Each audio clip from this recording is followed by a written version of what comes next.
Senator Morgan.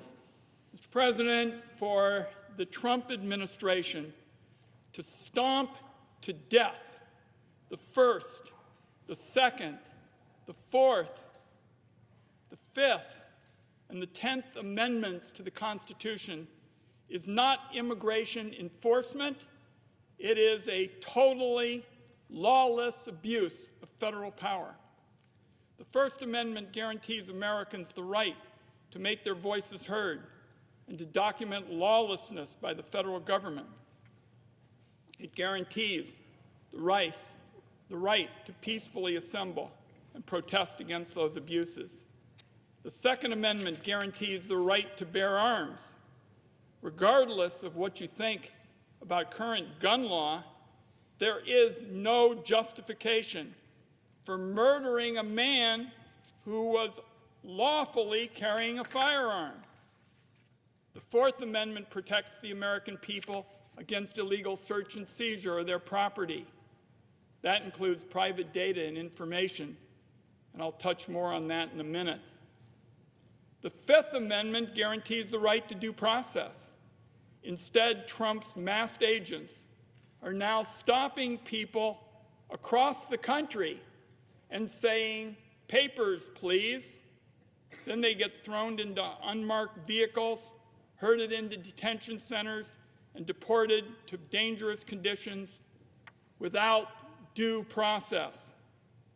The 10th Amendment limits federal government overreach, and it protects states' rights. The recent events in Minneapolis, the murder of Renee Good and Alex Pretti, demonstrate exactly how the Trump administration is breaking the law and trashing the Constitution.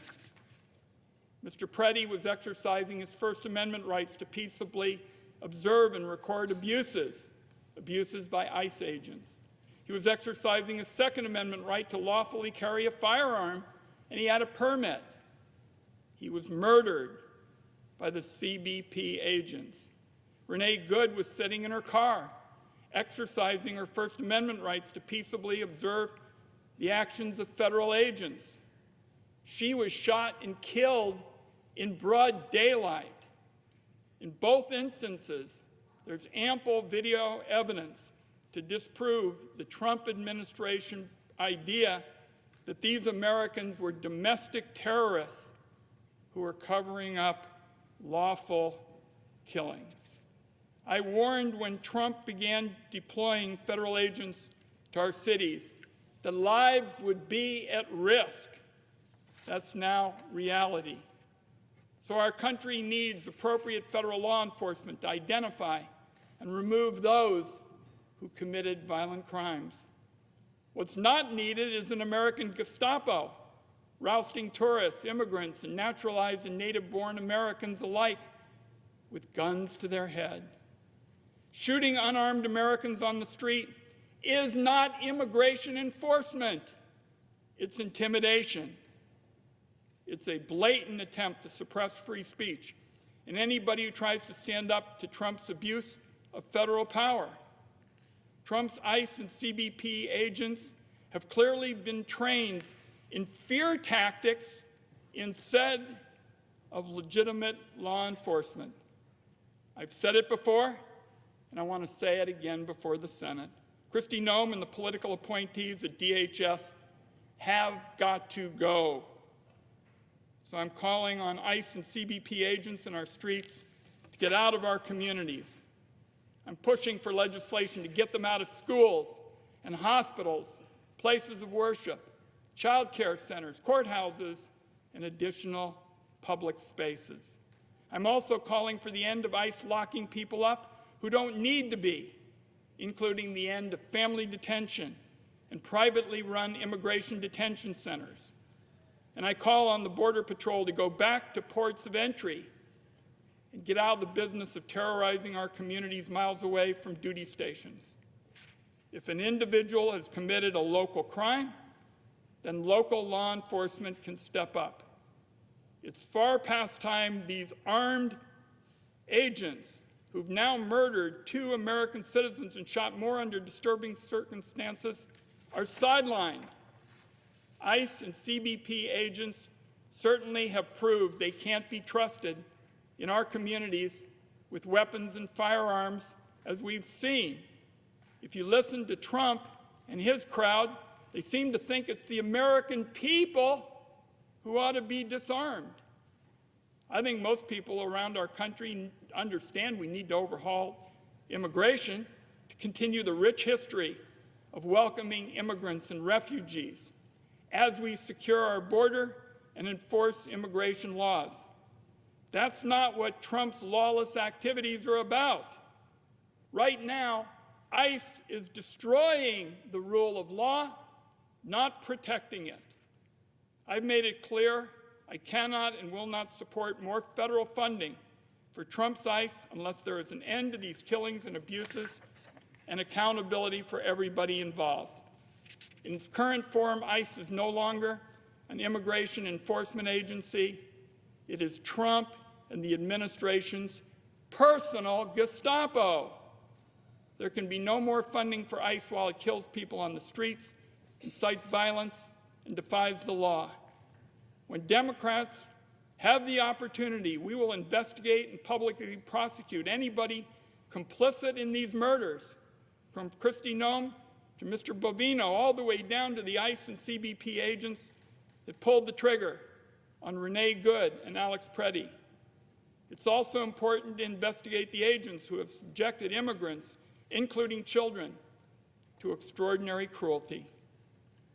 Before wrapping up, I want to touch on something else that's been missed with regard to the abuses, and that's data privacy. For years, I've come to this floor to sound the alarm on the growing appetite of ICE to exploit legal loopholes that allow the federal government to buy up troves of Americans' most private information, including geolocation data. We now see exactly how the Trump administration is abusing that information.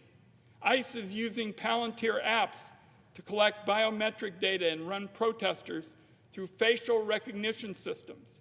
This amounts to labeling people as domestic terrorists just for exercising their First Amendment rights to peaceably protest and report on federal agents. It is a clear threat to the constitutional rights of Americans, and I'm working with Senator Markey and others to stop these abuses. Second, ICE is buying Americans' private location data from sleazy data brokers through a legal loophole that allows the government to get around the Fourth Amendment. This isn't a red issue or a blue issue. It's a constitutional issue. The American government has no business with companies purchasing the location data of American citizens. So I propose the Fourth Amendment is not for sale.